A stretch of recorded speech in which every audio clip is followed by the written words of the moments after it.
Welcome to Best Boys, a film podcast, an amateur film study podcast for the average Joe, the buffest buffs, and the cringiest bingers. I'm your host, JP, and I'm joined by my brother, professional Hollywood videographer. Kory with a story, and we're here for the Oscars, baby. The trying to Oscar the figure out- Grouch, more like it. Yeah. 'Cause What's I'm grouchy today. Did you not like any of these? Are these all I'm grouchy today. movies? Honestly, All the movies sucked. honestly, I feel like we watched a lot of the good ones. I'm not gonna lie. But these Yeah? are some good ones. There's some good stuff, but I feel like we maybe have already watched the heat on the list. Yeah. We maybe got left over with the mid. There's one movie in particular I was extremely excited to watch though out of all these. So we will get to that. I'll let you know which one that was. So yeah, this is actually a unique thing. This is one of the few times in my life where I've actually seen most of the Oscar films for at least Best Picture before the season came around. I still had to watch 3. You had to watch 4, but still pretty good. Pretty good. So we had, what about you? So this is the first year I've seen more than like 1 or 2 of the nominated movies in a long time. I feel like it was very nice. Because it's so nice to just have a list of just like the cream of the crop, because you're not going to be like disappointed not disappointed to say, but you're in for something unique or at the very least good. It should be decent. It should be decent. There is the trope of Oscar bait, like the kind of things. You can say this about Cannes also, but like there are certain things that do well in certain critical arenas. And the Oscars definitely has its thing. I think there's a couple examples. One that we've already done. I think Belfast is a great example of Oscar bait. It's still a solid movie, but kind of has some of those tropes. Yeah, a lot of early previews for King Richard were calling it Oscar bait before it came out too. Yeah. I even seen Draw My Car described as Oscar bait in the terms of like quiet indie foreign film. Like there's just like the round, like the trope nominees. You have your foreign film, and you have your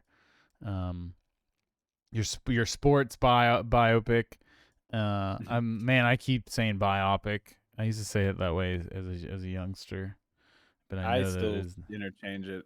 I interchange it too because I feel like that colloquially that's the way people said it when we were kids, like on TV and stuff. Like some people would say tomato, and then when we got older, they're like no, like that's wrong. It's just biopic. That's it. Yeah, I feel like in college my documentary teacher always said biopic, and then it just stuck with me. Yeah, I don't know where I feel like I got it from TV. I had to. That's how I feel like most of the ways that I talked as a kid were from television. But all right, what should we start with? I kind of didn't, put much of a order together. Is there anything in particular? I feel like maybe we should start with something. The longest to shortest movie? No, maybe something I was a little less. I don't know. Let's start with something less hyped. Or do you want to start with something hyped? I guess that is the question. Well, I don't know. For me, at least, CODA was the thing I heard the least about. So to me, that would be the least hype. That's what I would say. Not to belittle CODA, but that is the one I knew the least about going into it. Do you want to start with CODA? Yeah. Definitely have a lot of thoughts on CODA. Okay, so CODA was a pleasant surprise, I would say. Honestly, once I read the synopsis and what it was about, I expected, Sound of Metal, kind of a realistic look at this kind of life, and it is not that it is not, but this movie is very sweet. This movie is very cute, and very very. And I don't think that's bad or anything. It's just not. We've been watching a lot of like serious indie dramas, and they do have positive things, positive moments, but they're very raw. And I think of like Red Rocket, that comes off the top of my head, or or something like that. This is kind of reminds me of like Lady Bird. And you haven't seen Lady Bird. We will do it someday for the podcast. But it's very good. It's very sweet. But it's got some humor and fun. It's got some Mm. depth. It's got some real concepts that are relatable. But it's also it's definitely sweet at the same time. Eighth Grade is another one that I think is kind of Eighth Grade. The way it's shot is much is very very different. But I think Mm. like like the concepts and the tone of it. It's fun and sweet, but it's also like serious and like you're dealing with real ass shit. Um, Mm. but I don't know. Like Riss loved it. Let me just say that I watched it with my partner, and she's like, "There's nothing wrong with this movie. This is a perfect movie." Um, and I can get that. like I don't really Mm. have anything to gripe about it. Really, it was so the concept is CODA is an acronym for um, child of deaf adult. I think is what it is. One of us should double check that, but I'm pretty sure that's what it is. And so it revolves around our main character and her family. She's the only one who can speak and hear of the family. So she does a lot of the interpreting for them, and she's a senior in high school, and she has her own aspirations and dreams, but the family is kind of is at a point in her life where the family really needs to rely on her. They're starting their own business and whatnot, and yeah, that's kind of where it goes from there. What did you think about Coda? This we talked about doing the Spielberg episode of just like the feel goodness of a movie and how refreshing that Yes, was. yes, That's yes. exactly how I felt coming out of this. This was I need after all of because I watched 4 movies this week. This was a much needed slot into the rest of them where Yeah, it this was was like very easy. It was very easy to watch and get yeah, this is very into. feel good kind of crying like emotional moments. It's Yes, not like very feel good. despair, sadness parts of it. And I just had such a great time with this. I felt in the midway point that it was becoming like you kind of figure out what it's gonna be It's a little and trope. based It's on the got some style and everything. tropage, Yeah, yeah, it's very. like That's what I coming was of age leaning into saying. teen trope movie. Yeah, but the movies is on Google. It says it's a drama slash musical. But so Because I all the going in, I was like, singing. oh, this is supposed to be the musical. But yeah, if there's not enough of it, I would say to classify it as that because it's mostly It's just all like like in real singing. It's not like real. Yeah, yeah, it's there are part of the thing several songs. She does so like it Mhm, is very music is a part of the movie for sure. for sure. Um, Yeah. and I really appreciated that as somebody who was we both went through chorus and stuff Mm, in school, especially me. I was real into that. And this, of course, was this choir director is much different than anyone that I've ever had. He's a little over the yeah. top, but I really did like it. It's super sweet, and you kind of just take it for what it is. But it has a little edge. The movie's like a lot hornier than I expected. Like Yeah, a lot of horning going on, and but not from not anything involving our main character. Um, yeah. which is The parents, nice. though, The it's so parents funny. and the brother and her friend and just stuff like that. It's really sweet. It's really fun. It's definitely something to watch with a partner. Like I said, I could see teenagers being into this, teen girls especially. But it was an easy watch. The length is nice. Doesn't drag really at all. There are like I said, there's once you kind of know where it's going. Oh, she's gonna at the last minute decide to do the music school tryout and Exactly. whatever, and like I knew that she was gonna leave on the day that they were gonna have that boat inspection and like stuff like Mhm. that. Like it's very predictable, and I think that's what I think that's the only thing I can say to really take away from it is it kind of does feel like Yeah. a deeper version of a like a ABC Family, Fox Family, whatever ABC Mhm. Family kind of like after school teen special. Does that make sense? Yeah, no, that's exactly the vibes I was gonna say earlier, but I, like, didn't know how to say it without trying without, like, sounding like I'm trying to discredit Yeah, because it's not. It's movie really 'cause it's good. It is like it the yeah, best version of that you could probably do. yeah, and I think because it is done so well this way, and it's in having the dynamic of the CODA situation with the deaf family, creates a way deeper investment into the family as the characters and like the family as a whole as a character development. Um, it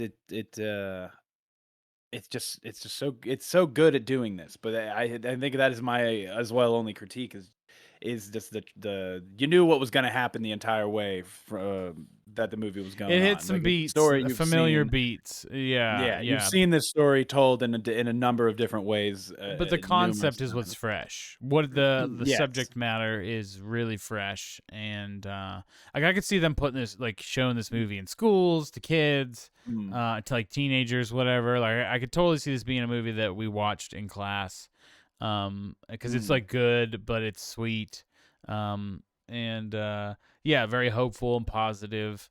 I yeah. don't know. I liked it a lot. I really don't have a whole ton to say about it other than that I liked it. I think that anyone should check it out, because it's like really it really casts a wide net, Mm, of I think it's really accessible is what I would say. mm.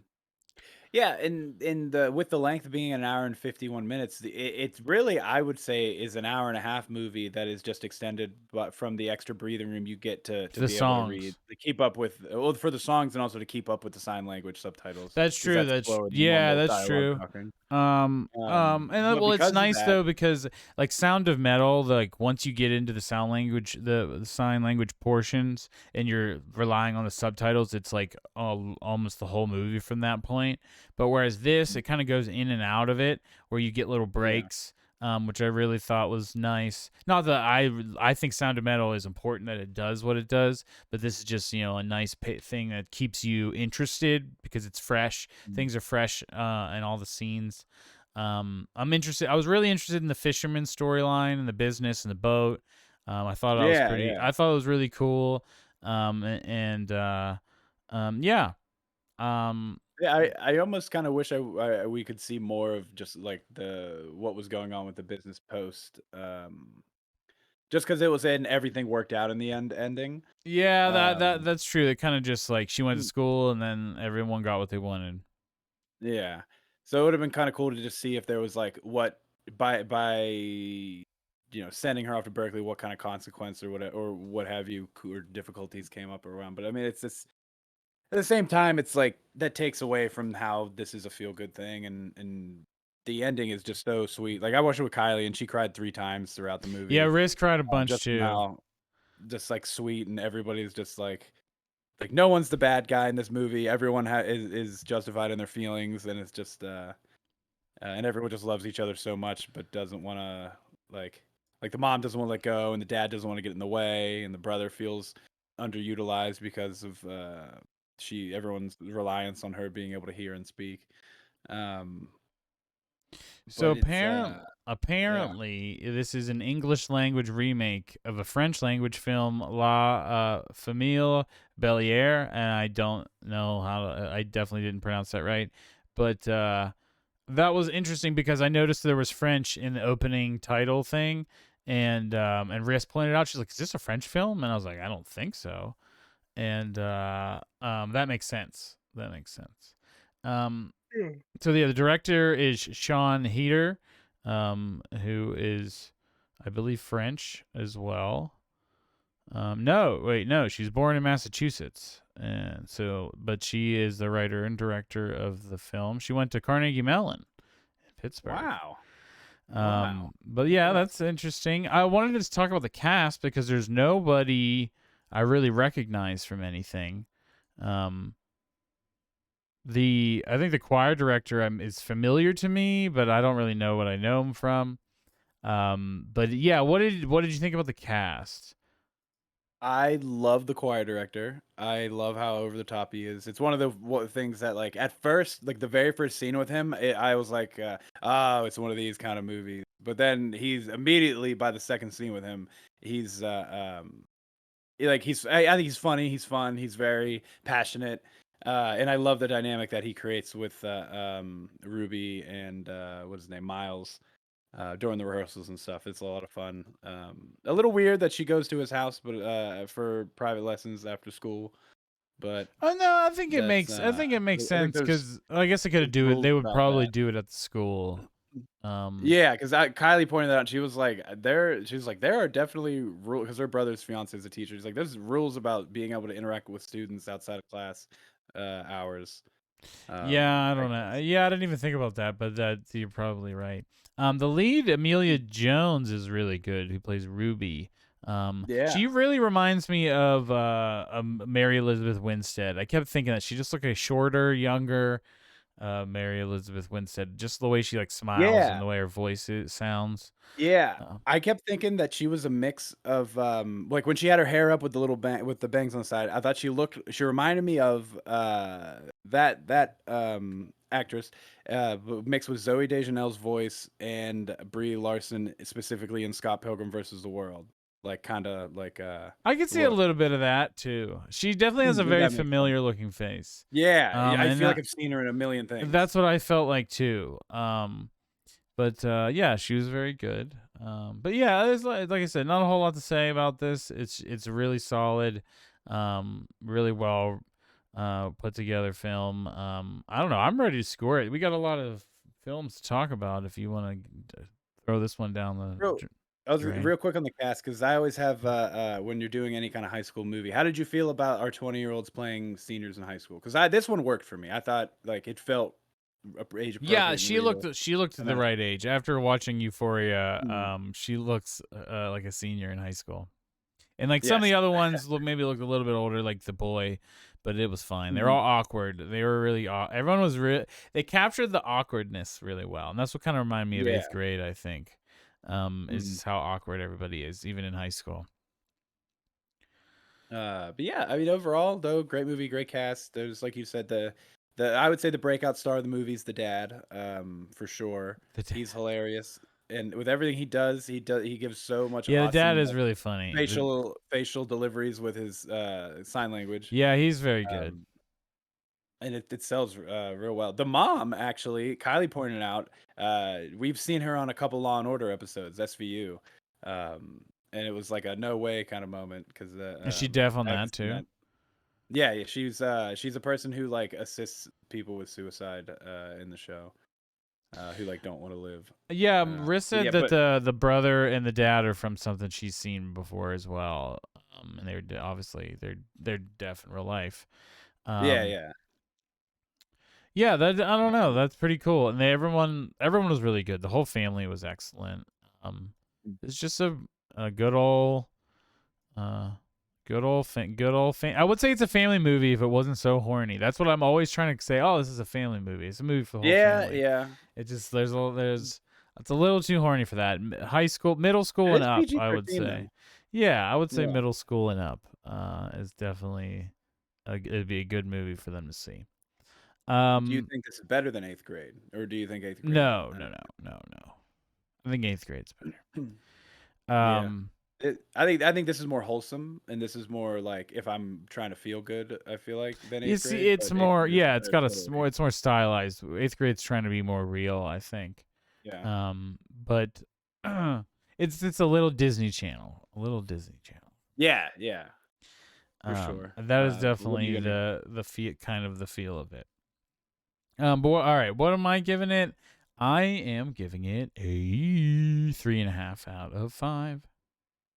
Okay, all right. I was sitting around initially a 4, which is the drawback being just the story's been done before, like the broad story, um not the specific story, Mm-hmm. but other than that, it's a really easy watch. It's a fun watch. It's Honestly, something I could just sit I down and watch wavered. when it's on TV. Yeah, Um, sorry, I but wavered no, I between get the it though. two. Um, I get it though, because it isn't anything groundbreaking other than the subject matter yeah, of which the is of the thing. they do it so perfectly. Which is true. I have no beef with anyone who loves this movie. None at all. Um, Mhm. and I really liked it. I really enjoyed it. But all right, so let's do next. let's talk about. I would like to talk about King Richard. That's all right with you. Oh, King Richard. I've been singing King Wizard by Kid Cudi the entire time during the movie, but replacing it with Richard. So, And it does seem so wild. so let me just tell you a couple of things about this movie. I absolutely slept on it. I saw Yeah. sports biopic starring Will Smith in the year 2021, 22, whenever this came out. I was like, this is not gonna be good. Like the Will Smith he's fine. Like he's not like he's irrelevant or anything, but he's definitely shown himself to be quite fallible, acting wise, and just the roles that he chooses and that he gets offered at this stage in his career. He still gets big movies and he's still a draw. And I think this shows in this. But honestly, his performance fantastic in this film. Yeah. Excellent. Hands down. And like they show you clips of the Mr. Richard Williams at the end of the movie and stuff. But I watched some things because I was so into the movie I stopped and just YouTubed some interviews and stuff because I wanted to get a feel for this guy's like how he was like because of how not over the top but how idiosyncratic. I don't know. The attention to detail that Will's performance has here, and he nails this guy's mannerisms really well. And he's like at the right age to be playing Richard Williams when he's when the kids are young, when the girls are young. This film was really good. I feel like I get bored with sports movies because they kind of are really tropey, and I was super interested in this story. It's a really good story. It's a really fascinating way that this guy works and kind of went about his life. And the more you read into it, the more interesting it is. The life that the Venus and Serena had, and like what forged them into the dominant champions that they are. And how they all it was all planned out, ahead of time and whatnot. Super, super big sleeper for me and pleasantly surprised. Not perfect or anything, but for a sports biopic, it really hit a lot of good points for me. What about you? This is phenomenal. I when I first saw the Oscar bait stuff before it came out, I immediately was just like, oh, okay, I'm probably not going to be in this or whatever. It's just going to be like what you would think to be a stereotypical like Oscar movie. I But don't know. I was man, thinking like oh man, Invincible or like those kind of movies. yeah, Like yeah, or like Concussion or something like. Concussion's a little bit different, but I mean like a something hopeful about a sports person. Yeah, Like yeah, yeah. that's growing up. Like that how they I don't know, made the name for themselves. Mm. But yeah, this was so good. This was probably my favorite sports biopic I've seen. I'm just gonna leave it there because I'm trying until I remember when I've seen That's the what I complete keep better. feeling like. I was like, I I think of the ones that I don't like Invincible. But and I didn't mind Invincible, but it's not it's nothing. terrible. But this is a Yeah. whole nother level of movie. Not that this is like perfect either, but it is, and I think it does fall into some trope issues in the ending sequence, not sequence, but the ending, act maybe. And it's hard to tell somebody's life. They're choosing to tell this, 1 10-year period of their lives, and Yeah, and it's they're still a covering lot. It's still a lot to yeah, fit into a and movie. they're covering 1.5 girls technically because they like obviously stopped They showing focus well, so and much I of think that's Serena, what but Venus in is the who last came act, on first, is what happened. yeah. So like at this period in their life, it was more about, I guess, Venus was going because she was 1 year older, so she was going to go in Mhm. first, and then Serena after. Leah learned a lot. Like, went through the Wikipedias for them and whatnot, and it's just a really fascinating story, and it's a really easy watch. Like I just was like, wow, this Mm. is super easy. I'm super interested. It's beautiful. Like it's really bright and colorful, and everything looks really nice. The way that the stuff in the early '90s looks really '90s, and even by the Mhm. end of the film, when we're in the later 90s, like you can kind of tell the people are dressed a little differently. Um, And it feels Mhm. like, and that's when we were growing up. Those girls are what, 10 years older than we are, um, Yeah. and at least me. And so I saw it like in the way they were dressed and stuff. It definitely hit some. And then when they were in Florida, like it just hit some memories for me. And I thought it was really done well.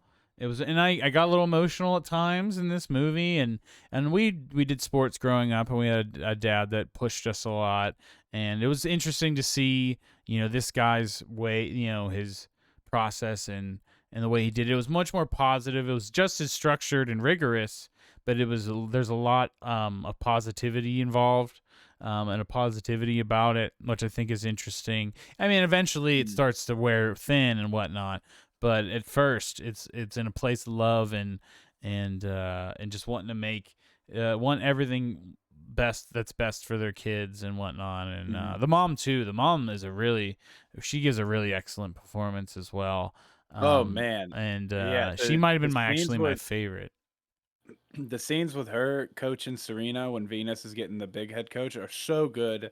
When they have their little they're like fighting the kitchen when they've moved into Florida, the phenomenal scene. I think she's on the same level as Will in this movie, as far as like character performance. It's Yeah, just I would it's say so so. She's really good.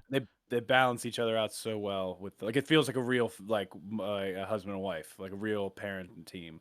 But what I was gonna say to the Will Smith casting that you had mentioned in the beginning was I did before we watched this movie. I like was watching a couple things on Will Smith, just talking about how his career path. And apparently, I guess he used to be super choosy and very extremely picky with what roles he would take, up until the point where his kids started getting old enough, and then it became more making movies for/with the kids. But it seems like with this, he's getting more back into like when he was doing like Ali and but the other like Pursuit of Happiness, stuff like that, like those like big um Dramas like indie, Oscar like not dramas indie, that he but used to do. yeah, like big dramas. Yeah. Yeah, I guess so. I don't know. He also made shit like Hancock and stuff around those times, so it's not like it's all Yeah. good. Um, but Well, one for the paycheck, one for the rep. for the Oscar Um, to get yeah. the rep, the Oscars. Um, yeah, But it's a solid movie. I liked John Bernthal was in this movie oh, as, great. and I Man, finally got to see him as somebody that real wasn't a tough guy, yes, and I was about to say that. It was so refreshing seeing him not be like the Punisher or a Punisher-esque clone or just like buff guy. Like, I always think it's Shane from The Walking Dead, and it's just he's always badass tough guy, and he was very good in this as well. I liked his performance and whatnot. I didn't look too much into the character the person he's actually based on. But yeah, I really liked him. What did you think? The movie is long. It's 2.5 hours long, but you kind of don't feel it because I think a lot of the length gets put into the. It's like an extended ending with how long the mhm. tournament, like her first tournament goes, pro tournament at the end. Yeah, yeah. So like when the movie feels like it's gonna about to be ending, this like tournament thing starts and that kind of carries you through the end of the film. Um, I think that the ending is the weakest part of it. Like I know they have to like show some sports or whatnot. But even like all the way back into with the friction between Rick and Richard, John Bernthal, Mhm, Will Smith, and the friction between Richard and Oracene, the mom and the dad.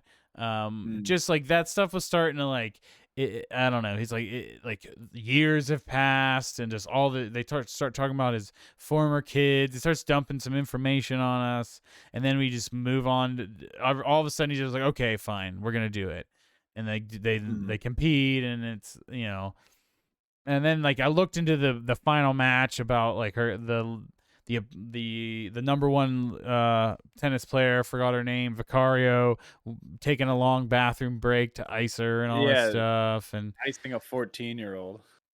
it's a That's little strange, and I don't know, it mm, was weird, and I know they're kind of trying to use the real events and making it dramatic and trying to like pick the right points to make this finale, but it kind of mhm. felt and like this was her coming out party, so I get why they chose it, but I don't know.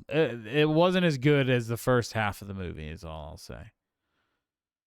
Yeah, overall, my only big critique, and most of the movie with the sports stuff specifically, I had moments where I like sat up and was like, "Yes!" Like really excited about all the like good points of progress that are happening in the movie and stuff. Yeah, Um, but my only real drawback and main criticism of the movie is the way they shot the tennis matches. I felt was a little less exciting. Like it didn't make it feel as tense as it could have been for what the state for every time like the stakes were going. It felt like they were longer shots, or it wasn't cutting into like you feel like if you see something like sports wise, you have a lot more like close ups with the high shutter speed, moving back and forth to really accentuate like the speed and the movement of this. I And this was like more that like it wide had wider shots, shots. I actually and you're like that. watching them play. I feel like if it Um, would have been like I cut up close action shots like an action movie, it mm, would have been harder to follow the actual game as a sport, and I think they were trying to show how the sport looks and is played more than like make yeah. it exciting action, and I actually appreciated that. I think just like a little bit faster cutting, just to make it go a little like feel just not even to just for like the visual sake, just to add to the tension in the scene. But yeah, like, I do appreciate the wides being you can't because the girls are all playing tennis for real. Yeah, let's So say you all the constantly see the actresses are bar. playing for real, Mm. which is cool. Um, Um, yeah, but that's my main only critique of this 'cause it looks so beautiful. I love the girls that are casted look like so close to the real I don't girls in think they real really life. look like them, but I think they're fine. Um, I don't think it bothered me in any way. They're I good. thought They're Venus good specifically actresses. looked a lot like Venus for the kid version of like the youngest version of No, before. honestly, I was watching the movie for so long, and then at the end, I went to find that match, Vicario and Venus, and I was like, oh Mhm. shit, she don't look anything like that. I was like, I forgot that she looks different. Yeah, And she doesn't look yeah, anything like she does now. Like she was very much skinnier. Um, mm, and yeah, I don't know. My issues with it is tropey. It's a bit tropey. It's the ending stuff feels weird, like how they did it. I don't know. I can't really articulate why, but it just didn't hit for me. But I loved like seeing them come up, and just all the like the little things they did, and the dad's like plan and all that stuff, and just seeing them come up from nothing. The rise was much more interesting to me than the climax, I guess. yeah. But What's interesting about that is because Kylie told me 'cause she read into the dad's story and everything after, and I guess the dad by the time that they were like right before they started doing the juniors matches and stuff, I guess the dad was Richard was making good money with his security company, and he had like 50 employees and stuff, but chose to just keep the kids in Compton to like keep the Humboldt upbringing and stuff. Just like to keep everything sticking to the plan, like the 78-page pamphlet which a brochure, which is real, I guess, as well. It is also insane to me. Um, like this man just like he had a plan and did every little thing to it to just like make it happen, and it worked. And that's the most nuts part about this whole story is like it's like one of the things you would think would be made up would be something like that, but it's like that's the whole skeleton of the bigger picture, and it's nuts. I feel like once you learn more about him, and you don't get a lot of it, his past, other than he has a ton of Mhm. kids that he doesn't see. But I mean, it seems like he made mistakes in his past, and like this was like he learned from them, and he really Mhm. tried to think hard and apply what he learned, and try to do it right with the rest of this family, and he did. Obviously, he did. And now he's got money and things to show for that. Um, Do you think that he's a bad dad? oh, Because and I asked that because what I got from this, the whole purpose for Venus and Serena existing was him to have like to create something successful for his family and stuff. So it's like, is that You know, like, you didn't have like, those kids weren't just like, "Oh, they're already good at tennis." It's like, "Oh, we can make some of it." They were, like, literally born and bred to be tennis players from the get-go and everything, Yeah, so I don't. I mean, is it selfish? Is that, I like mean, feel but he also like built a lot for them. Like he made sure they yeah, there's had so many good dad like moments, yeah. like Well, like he put them first at the end of the day. Like he's like, it's all Mhm. about them having fun. It's all about what they want. It's about as long as they're getting good grades and they're enjoying themselves and they're doing their other things that they want to do. Being kids, he kept saying that. Like he Mhm. stopped them from competing how many times because he wanted Yeah, them to be kids. Obviously, I don't think he's perfect. But I mean, the movie really wanted to compare him to the kind of parents that put down their kids when they don't have good performances in sports, and that he was not yeah, that kind of dad. And like to try to differentiate that, and I can totally yeah. appreciate that. I don't Mhm. know, like I said, it's still really structured and very militant life. But everyone had something to show for it, and I think at a certain point it was like, all right, you're taking advantage of this shit. It's all about you. Like the Mhm. movie did point that out, and then Mhm. then they competed and whatnot. Obviously, it's the movie's probably smashing together a lot of things and cherry picking things and whatnot. Mhm. But it's super interesting story, surprisingly good film. What are you giving King Richard? I think we're ready to move on to the next one. Um, Before I say that, I will just say this movie did such a good job in teaching me about, like, the Williamses as a family and upbringing and everything, and wanting me to, like, pay attention to it more, which I think is a great I mean, it accomplished what it set out to do. I had a great time with this, and I think I'm gonna give it a 4.5. I really Whoa. I'm giving it a 3.5. on the same you think this is on the same par as CODA? Yes, absolutely. I think Coda is good, but in tropey, and I think this was good in tropey, but they're definitely good. Um, yeah, Interesting. I wavered like this between 3.5 and a 4, but I think I stuck on 3.5. But that's a 7, baby. 7 out of 10, 3.5, whatever you want to call it. Yeah. It's a thing. Um, Now it's time for the big boy. well, I think let's save our biggest boy for last because that's the one I think we're gonna want to Oh, talk that's about the right. most. Yeah. Uh, Let's talk about one that both of us seem to agree shouldn't have been nominated for an Oscar, and that is Adam McKay's "Don't Look Up," starring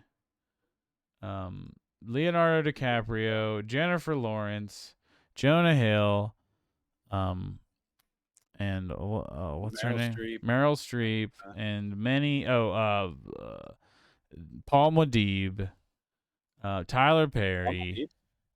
Paul Muad'Dib, Timothy Chalamet is in the movie. Oh, that Paul Medivh. I'm thinking of Kyle MacLachlan. I was like, Kyle MacLachlan was not in Jesus, this you got to movie. update your Muad'Dibs.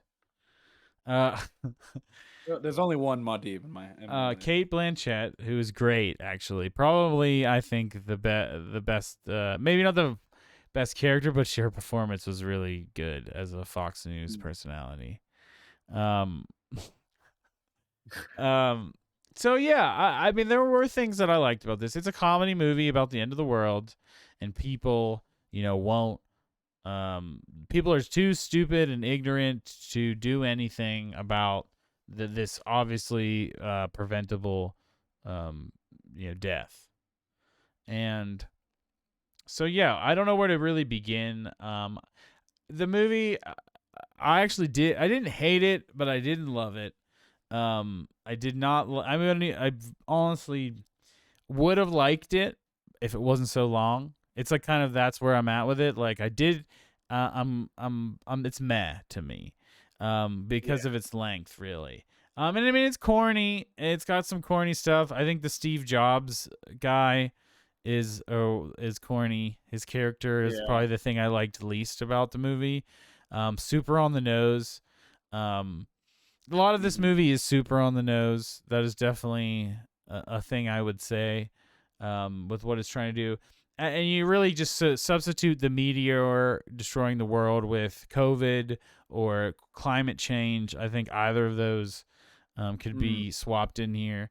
It's making fun of people that we as Americans or as even human beings are at a point where we are too ignorant to stop our own demise. Yeah.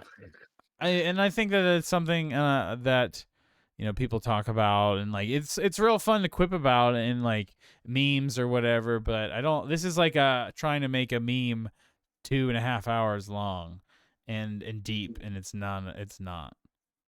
Oh yeah, this is not. I don't think this is deep at all. This is very. I would say this is as surface level as it gets with It's what a it's trying. surface level as it gets for sure. The yeah, I didn't like this movie. The more I've sat on and think about it, the more I think about the characters and everything. I don't think I like this movie very much. And looking through Adam McKay, I always get Todd Phillips and Adam McKay mixed up, but looking through this felt like it was trying to do a modern version of comedy, with like less of the ridiculous stuff, but he's still trying to have the silliness. And I don't think it works at all, especially with the runtime. Everything just all the characters and dialogue just feel out of place for what they're doing. Jonah Hill phoned this performance in. Yeah, It's yeah. so bad. Leo also, I think Leo tried his best, but I think ultimately this. Leo is the best thing about the film. Leo and Kate Blanchett are probably my two favorite things about the film. But it's for me at least, it's not much higher than the rest of the film. I agree that they definitely are the best two characters of the film, but Like, I don't if know. I And laughed at anything, it had to do with like that kind of shit. Leo stuff. I like the hottest scientist and like all that stupid shit they kept like yeah, coming back to. I don't know why. Some of I it just kept got thinking it was me. silly. It just felt silly, like, and not funny. It felt like adults trying to make humor for a generation that they don't know or something. Like it felt. Does that make sense? Like it just. I don't know. It felt out of place for me. And I I lost what I was gonna say after that, but yeah, this is not his best by far. This shouldn't be an Oscar nom. I know that I'm hating on this movie a lot, but then I the it only the silliness not working only accentuates the length even more for me. And like Drive My Car being 3 hours long, I would gladly watch again before, and the Batman being 3 hours long, gladly watch again before watching this ever again. Yeah, I forgot Kid Cudi and Ariana Grande are in it. Yeah, that was so Honestly, that cringy. was the worst part. That is super cringe. That whole thing, and they were both bad at acting. I know Kid Cudi supposedly acts in things, but I rarely see him be good in anything, and I like him Yeah. as a musician. Um, and All the stuff with the president, like the whole situation with the president stuff and all that. Like I like Meryl Streep and all that stuff, but it just felt like a bunch of dumb people in a room, which I know it's supposed to be, but it just didn't. I don't know. It just didn't work for me, at least. I think if it would have been 2 hours, I think I would have, like I said, probably. I think I would have liked it, tolerated it, to liked it. Mhm. But it being 2.5 hours is just unacceptable. You don't need the whole fake paper launch asteroid thing in the middle where they turn everything around. You could have just skipped straight to, hey, before we do this, Yeah, the there's a Apple whole guy. middle section that could have been cut out. You're right. Yeah, it's so long. It's just yeah, this is I I like have don't nothing but even really have anything to say. I watched it like a month or so ago, so it's not very fresh in my mind compared to the other three I watched this week. Versus you watched it this week. yeah. Yeah, I feel like I we've wasted talked about it time. a few times since then, me and Riss. Mhm. But never anything about the movie, just about, hey, remember that long ass dumb movie? Uh, Yeah. um, yeah, Remember when uh Jennifer Lawrence's character only existed to be made fun of by everyone in every yeah, scene? yeah, yeah. It didn't. Or I don't understand her character at all. and her only like bit of comedy that she gets to do is just continually bringing up the fact that a general charged her for free snacks, but it's like Oh not. yeah, It that's wasn't even right. a thing I picked up on really until they kept mentioning it, No, and then I it just. picked up on it the first time, but it wasn't funny the first time. But then they kept referring to it, and then it kind of got funny, but still was stupid.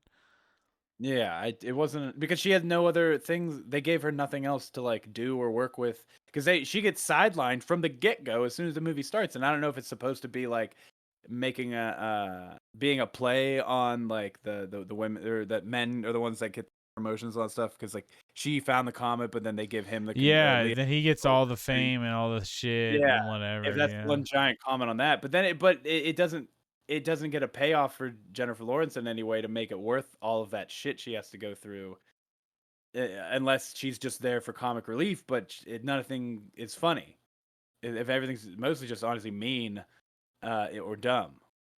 And I don't know, it's ah.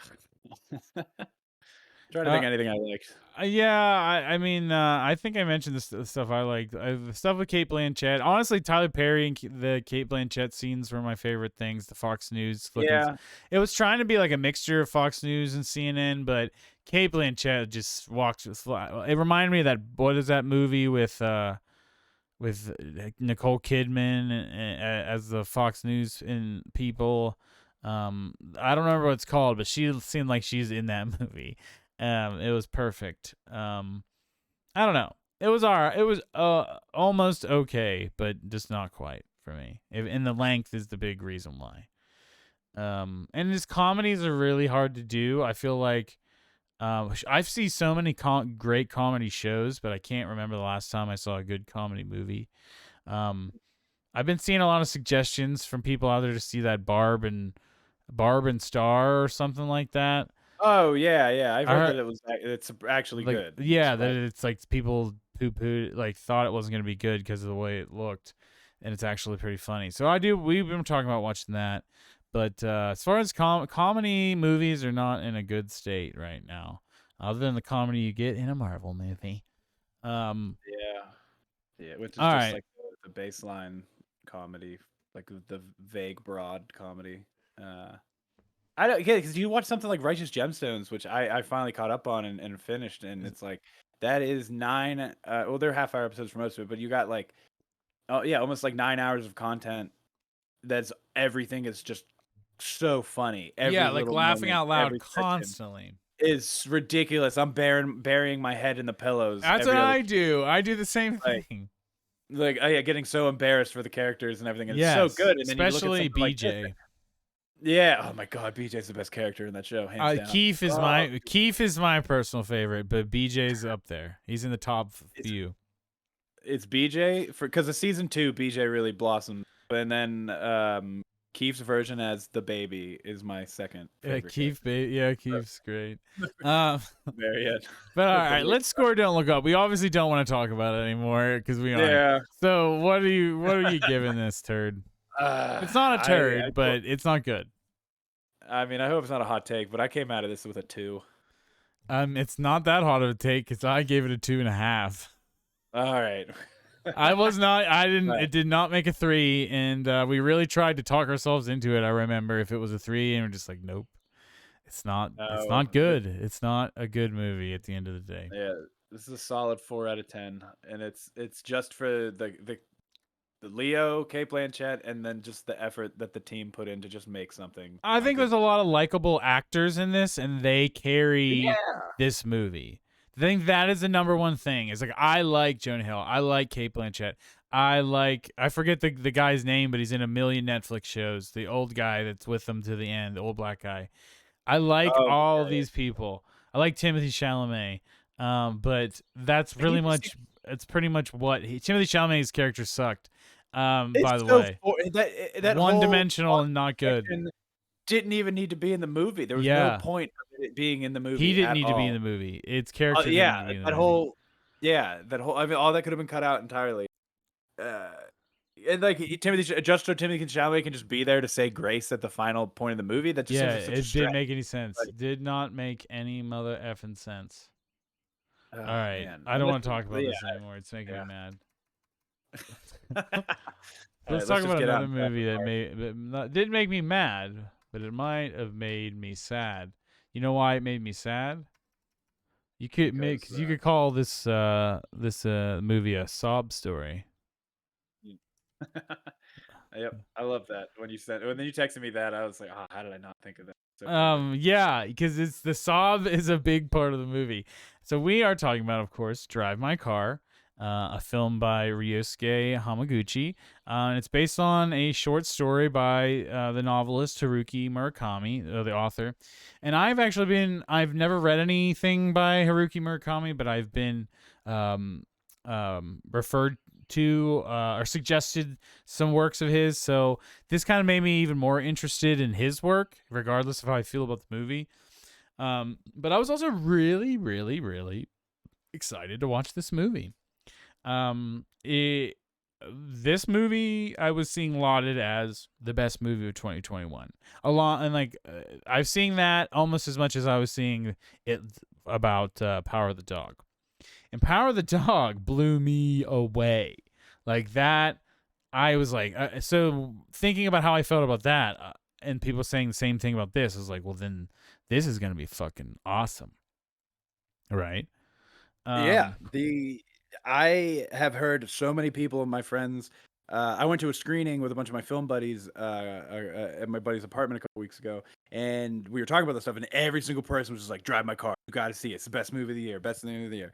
And I got very excited and very hyped. I feel like I haven't seen a Japanese movie that wasn't in some form of an anime since the Godzilla movies when we were younger.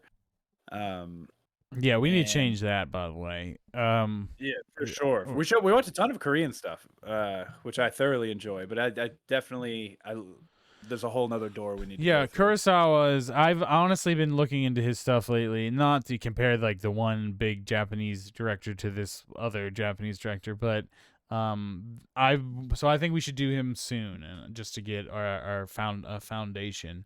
Um, Mm. but but yes, I agree. I think that I know Japanese film is a thing. I know that there are great Japanese films, and I'm just not as familiar with it besides Kurosawa and anime mainly. Miyazaki and those kinds of things. So yes, I was also really excited, and yeah, you're right. Like South Korea's really come on the scene in terms of film the last 5 years or so. So yeah, everyone was lauding this movie. I was excited to see a Japanese film. I was excited to see something based on something by Haruki Murakami.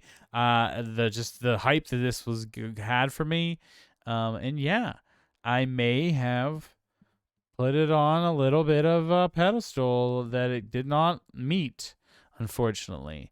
But it's not. But this movie is really, really well put together. This movie is beautiful. This movie is very calming and peaceful. It's very quiet. It's very intimate. But it's also very cold. It's very detached, and it's very dry. And Mhm. these things, like I think, all these things together are what make it so cool. And it's very much a vibe. It's very sunny. It's very colorful and beautiful. As much as it's like a main character has black hair and wears black all the time and gray. Um, Mhm. and But he's a bright red car from the '90s. And That's an American car. The wheels on the left side. I don't Saab. I don't think Saab. Well, it's yeah. I guess Or not. It's American style. I mean, like, because the steering wheel's on the left and Japanese drives steering wheels on the right. do they? Yeah, because I thought they were our way because we helped them during the Reconstruction period, but everybody in the whole movie they're driving on the side of the road, which means that they would have to have right side car. Oh, I did. I know. I'm like. I think they're driving on the right side of the road, which is The specific one I noticed it was one there. He's there when he's headed out after the opening credits when he's heading out to the new residency thing yeah. in You're right. It says steering wheel on the right America. side. So it was like another because not only is the car red, it's also not for the style of what it is. So it's like extra pops out and it's unique in all aspects. The car is like its own character in this movie. It feels like especially because of like the whole tape playback stuff with the line reading and stuff. Um, you could say So that it represents his wife in a way. so the this movie's structure, I think, is what is the most unique about it. The movie opens with a I want to say 41-minute prologue. Yeah. Um, and the pace of that prologue is much different than the rest of the film. It is super, super interesting. It's very weird and mysterious. Because we don't get all the information right away, and we're just hearing, lines of dialogue from these different plays and stories that the wife of the main character has written, and are lines that he's practicing for a play, and whatnot.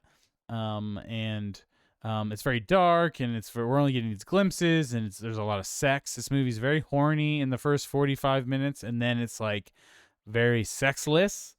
And And no the one rest of it, there's just like no other, like there's not a lot of real intimacy between any characters at all, even on the stage. Like any like he's like trying to pull the emotion out of like them reading the text and whatnot. Everything is super dry after that, and that juxtaposition, I think, kind of fucked with me in a not good way.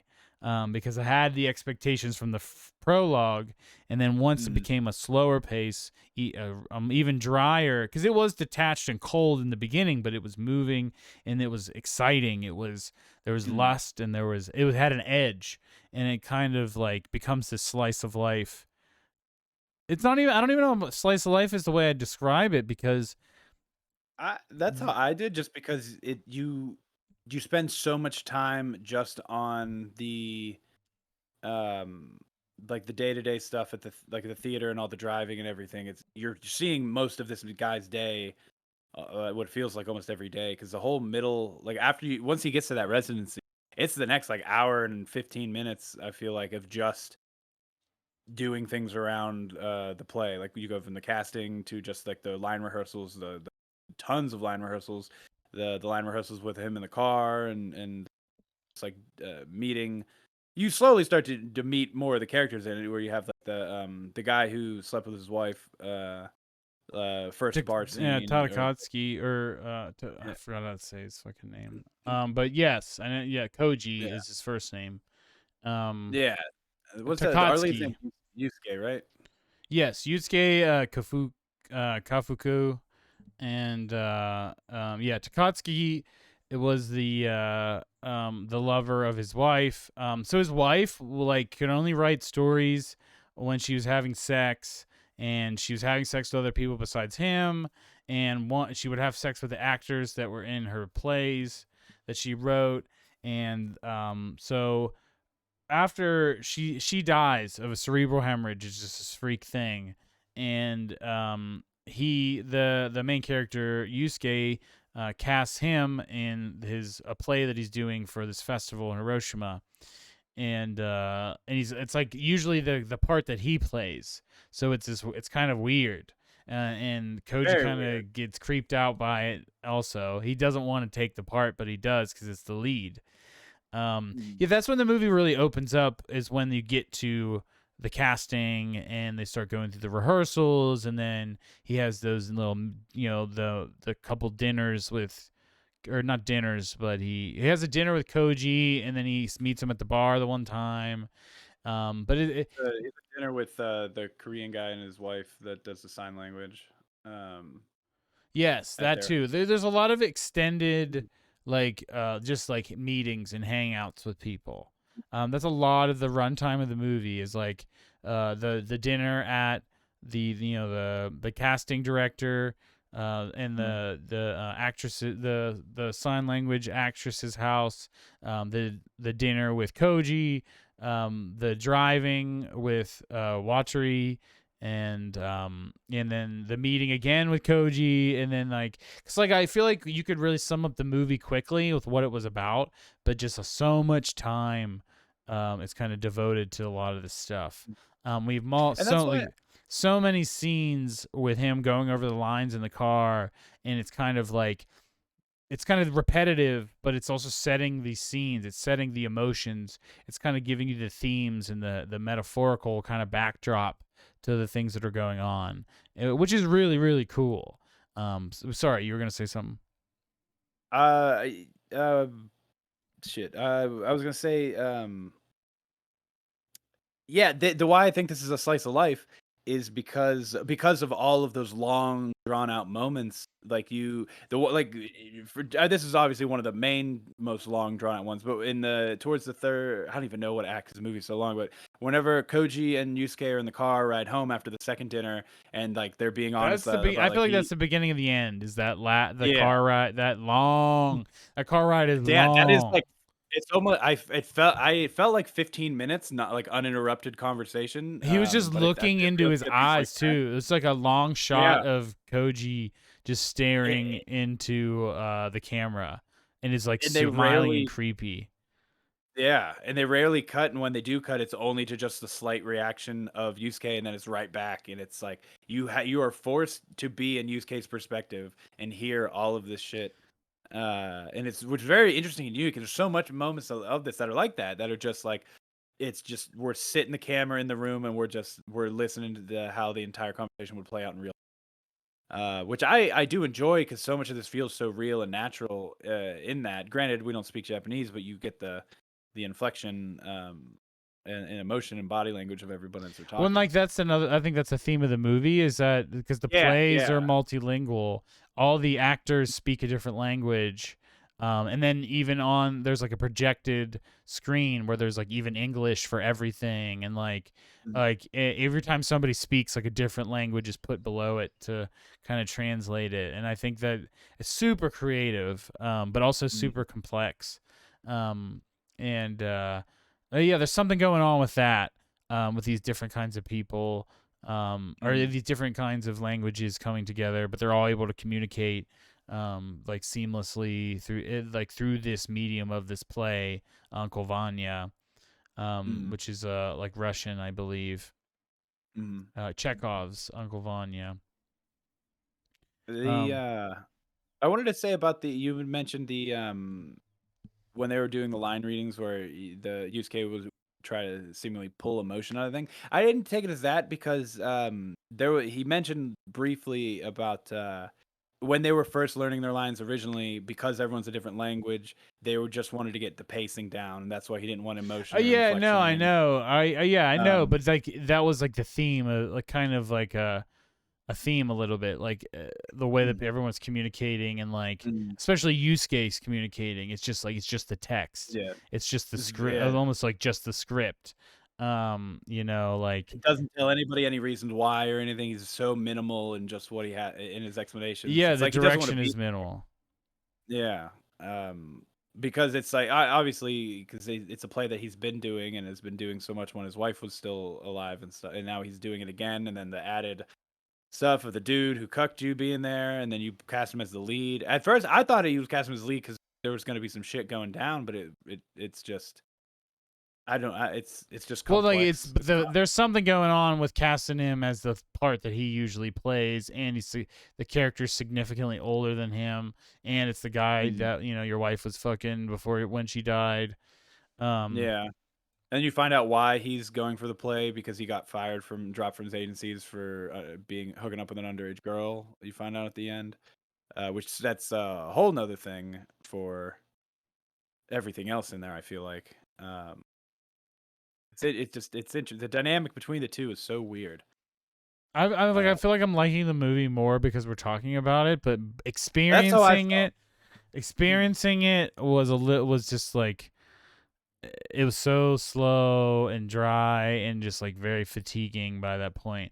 Like I really liked the beginning and I liked the end, but by the time the end was cool the way they did it. The final play we see like where there's this long moment of silence, but we haven't fucking gave her flowers. But Lee Yu-na, who is the actress who does Korean Sign Language, she's awesome. Really really good. In the final scene, she kind of does this little monologue in the play, and there's like silence for like I want to say something like a minute straight or something like that because it's just her signing, and you kind of don't even notice that there's nothing, like everything is, you could hear a pin drop, and I thought that was really really cool. Mm. So what did you think about the relationship? We haven't really talked about we talked a lot about Yusuke, but we haven't talked hardly anything about the chauffeur, the character Misaki Watari. I mean, and she's also really detached and quiet, but she's very professional, and they kind of bond over time with just revealing little things about themselves as time goes on. She's experiencing a lot of him through hearing his dead wife and hearing the way they talk, and then obviously by the end of it, she's hearing really, really personal shit between Koji and Yusuke. But yeah, what do you think about that? Because like the movie with the synopsis like mentions the relationship that they develop, which I was expecting it to be more of a focal point of the movie, but it's kind of in the Hey, background, and it kind of just comes together at the end, and it makes sense, yeah. and I like that, but the character of Misaki Watari is pretty thin, I would say. We just get her little backstory, and then we go see her home village, and it's very emotional knowing what we know. Yeah. Her mom died, buried in this house, collapsed house. But yeah, what did you think about that? I initially from the ending, I was a little disappointed. I think it's just because I didn't know where it was going, and you really don't know, like as you were saying, much about Watari until like the last half hours when they start actually like digging into each other and actually we learn about her, and then it and then it just turns into just being about like those two connecting on the losses that they think they could have prevented, and then kind of like trying to get each other to forgive themselves for it, to like move on. And I feel like there wasn't enough time and building on that for me for it to hit enough strongly at the very end. Like for Yusuke stuff, it hits because you've been with him the entire way, but not so much with her. But I do get their bonding at the end because they've spent what I think 2-3 months, but in the residency like every day together. I didn't But like just feel anything from it, but like I got it and appreciated it. It was more so what it was. Like there was no point I was gonna like ever cry or anything during this movie because it's just so detached. But there was this yeah, movie where they like I said, by the time the movie is so long that by the time they were both like letting down and like hugging and like emoting a little bit, yeah. that it was just like I was already like, all right, we're finally here. It's almost over. Yeah, I was checked out. I honestly, it I was was like checked out, and I I just had to couldn't appreciate it. I did I not appreciate specifically, it. and I feel terrible, I had to rewatch that scene because I stopped paying attention and didn't realize I wasn't like I looked at my phone to see what the time was and then got sucked in because You didn't want it to was watch the just movie so long anymore. at this point. It was just so Yeah, long. yes, and And the ending doesn't pay off for how much that you sit. There's so much good about this to get to the end, but I feel like the end didn't pay off enough for me with what it built getting there. I'm like I think it wasn't about the payoff. I think once you get to the end and you realize that it wasn't about the end, that it was kind of just about this journey a little bit. Like it's a Yeah. road movie, and it's about the journey. I think more than the finish. Mm. But it was the characters understanding that you kind of got to let go and move on. You got to keep living your life. You can't live your life thinking about the people that have already died, or you're just weighing you're diminishing the life that you have left. And ultimately the driver, I think the movie implies that they are they have a develop a romantic relationship, because she's driving with a dog in the car, and looks like they're in Korea or something like that. But yeah. Yeah, I guess this I didn't get that from that. That Yusuke and her are in a romantic relationship. that's what I thought. At least she's still driving Oh, for him at the very least. But me and Riz thought that they were in a relationship then. I took it as he gave her the car, and she's doing her own thing now, like not and Oh. like she has her own life because she was the only one to appreciate the car the way he did. Learned all the ins and outs about Oh, it. that makes so So much more sense. Oh my god, that makes so much more I took it sense. as I actually after like his that wedding, better. that he gave her the car. I think that I makes like that a lot. I like that a lot. I like that better. Um all right. Well, that's cool. That's cool. I think that this is a movie that is not for everybody. Obviously there's people that like it. Film heads like it. But as much as we are, like to think we are or trying to be, this did not hit really. It hit in so many ways, but Mhm. not in terms of entertainment or enjoyment. For me. Yeah, this is something I would say for the most part. This is something I think everyone should watch once, but it's beyond. It's not something I'm gonna say is like is a must watch, own, whatever. Like, but I think it is just for culturally taking in something new. And this being different than the usual slow burns that we watch. When we get a lot of A24 slow burns and stuff, and this feels a lot more slightly more unique than that stuff, especially with how much silence there is in this movie and how much it just makes you sit in the room in the silence with the people with the noises. Which like. I would say this is. I was more immersed in this movie than I've been in the last last lot of movies we watched because of all that. Um, Yes, but then I was immersed until I wasn't anymore. Until I was yeah, checking out, and then I was like, until they started driving to Watery's mom's old place. Then that's when, which is a terrible time to check out. yeah, that's an But important fucking part. But it was like that's like I'm so fatigued by all the theater Mhm. stuff, and then the long, long drives. But yeah, I don't know what. How do you score a thing like this? Is what I want to know. I I came out of it originally like 4.5 because like I everything it does I appreciate so much, and Four and a I think half after hold on hating hold it. on hold on hold on. I I said mean, when I I'm initially not even first watched. fighting with you because I think that a lot of people were scoring at that, but I just like for how negative you were about it, I'm surprised. The well yeah, I was gonna say when I first got out of the movie, that's how I felt because I appreciated a lot of the what it was doing. I really was immersed. I really liked a lot of it, or almost all of it. After talking it on here and letting sitting with it for a couple days, it's just been because I watched this first out of all these movies this week, and I feel like or I no, could sorry, see what? myself Don't look thinking up. about it, but I also could see myself just Mhm. not thinking about it again.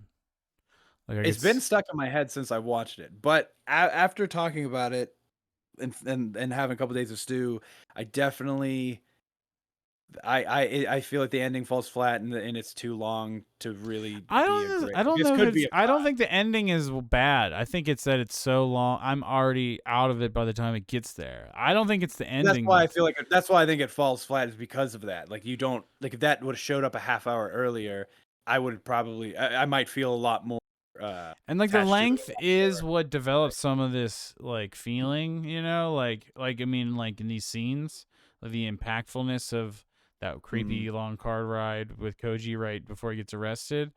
Like that was cool. mhm. But Yeah, but like I love that because it felt new, it felt unique, and if I loved you're immersed. You're just you're stuck in that in that uncomfortable car ride, talking with two guys talking about their sexual relations and stories told during those sexual relations for that guy's wife, and it's just like I'm just wait. It's like you're sitting there waiting for the tea, you know. well, And all right. Well, what are you scoring it? I think I'm gonna give it a 4, which I know sounds wild because I give 4.5, but King Richard I was had a way more satisfying uh I got as a see that's what I whole mean. Like I film. got more enjoyment out of King Richard than this, but I recognize that this is a much better film, and it's like Yes. it's hard to reconcile that. I got much more entertainment and enjoyment out of Coda and King Richard than this, but I think this is a better film. So like I'm torn again between 3.5 and 4. Like all of these movies, I think I'm gonna do a 4, but I feel like that I feel like I'm subconsciously and just pressured because everyone loves this movie so much that I'm Mm. just gonna give it a 4 because that's a good score. But did I really think it's a 4? I don't really know. I think I'll have to sit with it maybe. But yeah, it's everyone except for your movie sucks loves this movie.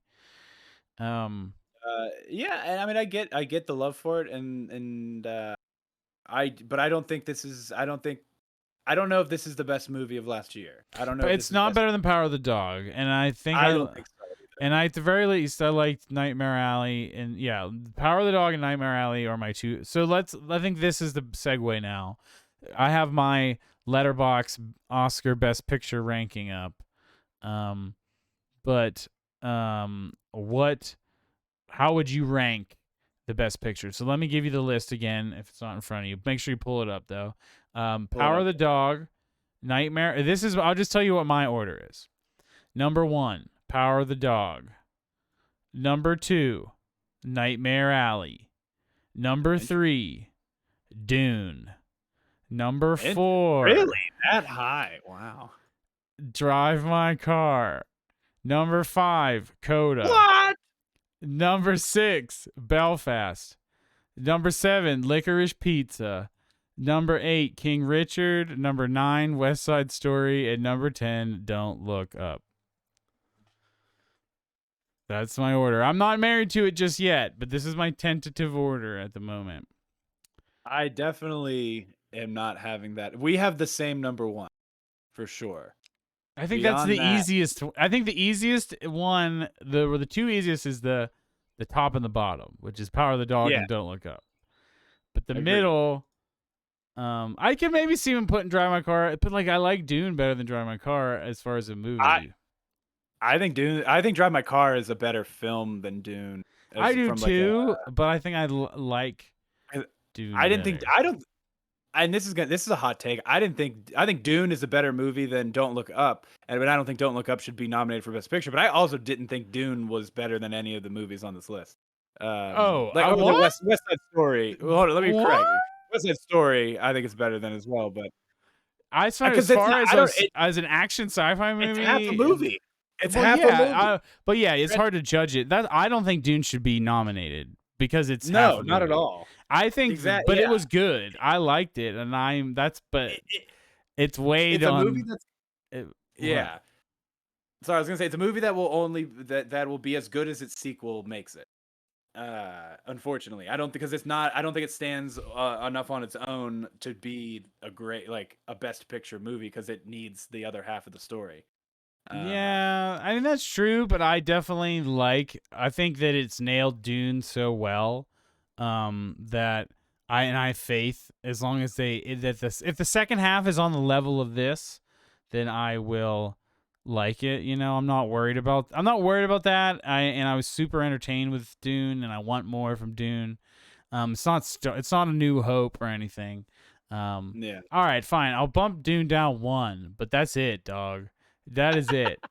It's not going below. It's not going under CODA and Belfast. So, sorry. So let me just refresh you. Power of the Dog 1, Nightmare Alley 2, Drive My Car 3. Do we agree on that or no? No, I mean it's subjective. It's whatever you want, but I want to know. I just want to know. I think my number 1. This is why you need to already have a letterbox instead of piggybacking. I don't think Nightmare Alley. I wasn't into nearly as much as. Really, I thought we both really liked. I loved it, but I don't think I liked it more than Drive My Car. Oh no, yeah, I'm not putting. You got me to bump it up 1. I'm not bumping it up that high. No. You like I said, it's subjective. Well, I know, but we have to come to a consensus as a podcast. I would like to. That is a thing that people do. I'm gonna say my ranking would be Power of the Dog number 1. I would probably say, honestly, I'd probably say Drive My Car 2. Wow. Oh man, and then I guess Nightmare Alley. Well, I thought we were doing it next week. We're doing picks and predictions, but we can figure that out. But I at least want to have them ranked since we've now seen them all. Yeah, I'm torn because 3 is either going to go to Nightmare Alley or King Richard. I feel like, or even King Richard. I like King Richard so much. I was into that movie. Yeah, I think it's going to be Power of the Dog, Nightmare Alley, King Richard. This is buck wild. King Richard that high is buck wild. Sorry. Drive My Car 2, then Nightmare Alley 3, King Richard 4. You like King Richard better than CODA, Belfast, Licorice Pizza? Yes. Licorice Ah, Pizza, I still have things I'm uncomfortable with that keep me from liking it more. that's weird. Belf That's strange. What do you mean, like socially or? or just like the gripes we talked about when we watched it at the time, Oh, okay. like the It whole sounded ending and like everything. it makes me feel uncomfortable. The movie makes me feel uncomfortable. I mean, I think it's weird that the ending almost makes it feel like it's given the okay to that kind of relationship thing, but the ending itself I just thought was not great. And it's a funny movie, but I it's not honestly think that. I don't know. Yeah. I feel like King Richard is the most basic movie ever. I will say that that is true of this list. The King Richard is probably the most basic of all of these. And some of the best performances though. Really? I mean, no, like, he has good ones. Don't get me wrong. Don't get me wrong. And I would say that it's Will Smith deserves to be up there, but um, yeah. I mean, I don't know who would be better. Um, well, Like I'm thinking Kieran like Dune, Hines in but like Belfast is really good. I uh think Alana Haim is Other really good in Licorice Pizza. Regardless of yeah, what you feel she's about the really good. movie, she's fucking awesome. She's yeah. She's very good. Coda, the dad is really good, and the daughter is really good. Um, yeah, I don't know. Like the I don't know acting's either. not I the issue with King Richard. It's the constraints of the media of the genre that it's in, and how I think it falls to that a little bit. Coda, honestly, Coda and Belfast, I could swap in and out. You talk to me one time, I'd put Coda above it. Talk to me another time, I'd put Belfast above it. Um, yeah, I think I like Coda. I like the cinematography of Belfast so much more than Coda, but yeah. Coda was a lot more feel goody than Belfast was trying to be. Well, I feel Um, good just shouldn't be, like look a for because bonus the points. It's just, do you like no it no, better or but not? like I like how it did that better. Is what I'm saying Yeah. Okay. Okay. Okay. where because especially because they like with Licorice Pizza, like the ending of Belfast, kind of like it falls apart, and it's very good up until that point. But I think Coda is strong through and through, knowing what it is doing. Um, yeah, Don't Look Up is terrible. I think West Side Story is my second to bottom, just because That's it the was good, I think but that's the easiest one to put second to bottom. yeah. Um, And then third was probably be Third from bottom would probably be Belfast, I think that's fine. I think that's fine. I could and see. then I think King Richard could be in my middle of the pack. I honestly don't know why I have Licorice Pizza ahead of it. I feel like King Richard, Coda, Belfast, and Licorice Pizza are all in the same tier to me. Like, it's like anyone could reorder them, however, which is maybe why it makes yeah, sense that you've had a King Richard as high as it is. But I'm not putting King Richard above Dune because I just like that movie better objectively, even visually if I it's love. unfinished. Yeah, It's I visually just love. like that better than all these other movies. Mm. But like, I guess that's the same argument someone that likes Marvel would say why they'd like that over an artsy film. But my top dogs are still my top dogs. Dune don't beat the top dogs, regardless Yeah. of my bias. Um, The but all right, yeah, all right. I think I'll feel a lot different about Dune once the sequel comes out. But as of now, it stands currently to this day. I like the Lynch version. I have more enjoyment watching the Oh Lynch my version. God, stop, just stop. I do. I don't know why. It's a not a good made. It's not good because of the second half. Yeah, Yeah, if you compare unfortunately. the first half to this first half and you like that better, then I get that. But as a whole movie, it's all right. But all right, fuck. Go listen to our Dune episode and hear us say the same shit. All right, I'm done. Make sure you follow us, Best Boys Film Pod, on all the things. I'm at Slob Thomas. He's at Kory with a story with a K. And we'll be back next week. Make sure you like, subscribe, follow, leave comments, and help us out. And so next week, I guess we're gonna do we'll at least do a bonus or a brief episode about the our Oscar picks and predictions, and then I think I want to do Kurosawa after that. I can't wait. I don't want to wait anymore. I want to do Akira Kurosawa. I feel like we could do two of his classics, but I've been seeing a lot of pictures and stills from his 80s stuff, and it looks so colorful and weird.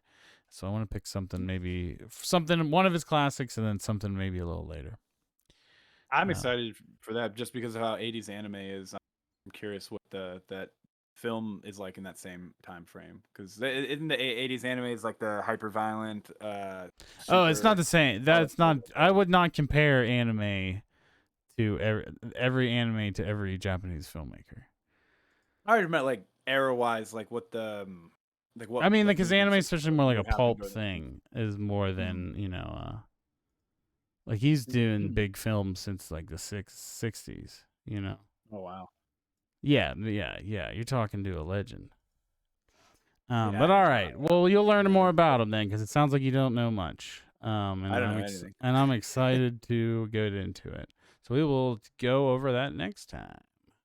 Best boys. Yeah.